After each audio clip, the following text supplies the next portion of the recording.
incline barbell range of motion, and my thoughts. All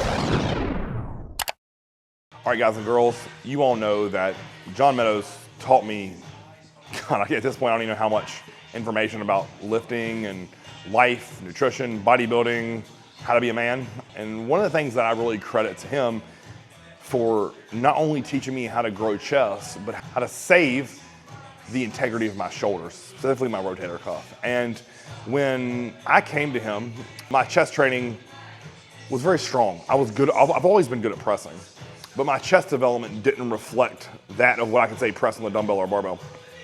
And I always wondered why that was. And I thought maybe it's just a matter of time, maybe it's connectivity, maybe I'm doing too much weight.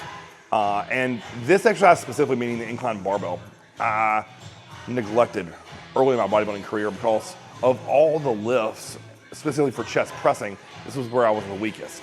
So incline dumbbell, I've always been strong at. Flat, decline, always been good at. Flat barbell, even though I don't do that anymore, I was always good at it and I liked it. Even when I played football, like, it was just a lift that came very naturally to me. I was strong, powerful, didn't bother my shoulders. But when one of my buddies, when I first got into bodybuilding, said, hey Chris, like, get off that freaking flat bench and go get on the incline barbell, I instantly had to subtract weight. And it made me mad because I loved being strong. Even though I wasn't big yet, I loved being able to press what the big guys could. So this humbled me. And then when I got to John, it humbled me even more because every week I had to do this second rotation. I was doing it first. So not only was I going to it exhausted or fatigued, I was sitting in second, and then he was making me do a range of motion that I wasn't used to. I was coming all the way down to my chest and even touching it to either my collarbone or my upper pecs and driving off of that. Then he said, hey Chris, guess what? Every time you do these, I want you to stop 2 to 3 inches above your chest. Every rep. Do not touch the chest. And his methodology was it keeps all the tension on the pecs and on the front delt and not on the rotator cuff. And let me tell you something, the first time I did this, after doing dumbbell press, I was wrecked. So let me sit back and show you some reps with the bar so you can see exactly what it looks like. All right, so step one is, a lot of people also want to ask, like, Chris, what are my hand spacing? So if I take my hands and make it into an L, put on the gnarling, and then I just slide it out a little bit. So that's probably 2 inches outside of where that gnarling starts with my thumbs. Then I do a closed fist. Unrack, take the bar right over my chin. From here, I'm gonna come down right to there. So if you look, and I'll get him to zoom in on that, you can see exactly how far that I'm talking about for my chest. That is a good, again, 2 to 3 inches off my chest, and then we drive up to 3/4 lockout. Not all the way to leg, it's right to 3/4 lockout. So again, down, right to there, and then up. Down and up. Now I know what you're gonna say. Doesn't that make it easier because it's less range of motion? No, because I couldn't get the momentum of bouncing it off of my chest and getting that stretch reflex. And if you don't know what a stretch reflex is, that's coming down and then ripping off. So if you think about like a coil or a spring, right?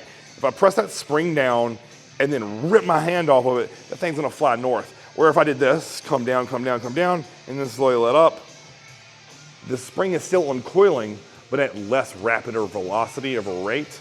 So you don't get that reflex within the muscle to push it up. You're forced to use nothing but the upper chest and your front delts.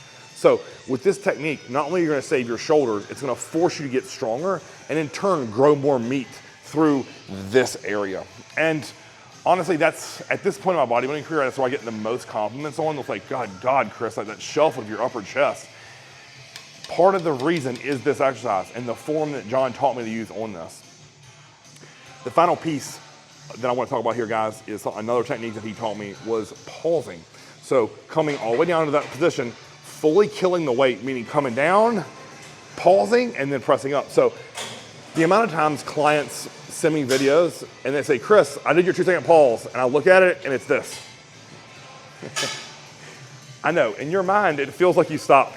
And listen, I said to Chaz, like, I'm gonna do some pause reps here. And he was like, yo, bro, that wasn't a pulse. I'm like, in my head it was. Time to refilm it. So what you wanna think about is, this is what I do when I wanna make an emphasis to pause. I come all the way down, I stop the bar. When it's stopped, then I go 1, 1, and then press up. So again, come down, 1, 1, 2, 2, is what it should look like.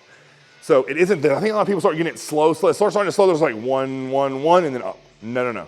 Just because the weight slows doesn't mean it stops.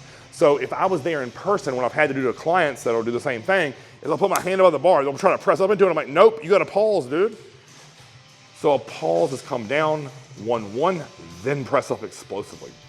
That, coupled with stopping above your chest, is the ultimate humbler. So the most thing I've ever gotten for sets there, I've gotten 315, I think, for 7, and I was stoked, because that is a very, very hard technique. But when you get off of it, your upper pecs, front delt, just feel demolished. So all things incline barbell, this is a little quick run over how I like to do incline barbell, how you should program it into your plan. And I'm telling you, you do this, I promise, give it 6 months and your upper chest will look different. If you like this video, guys, like, share, and subscribe. Until next time, Trevor TV.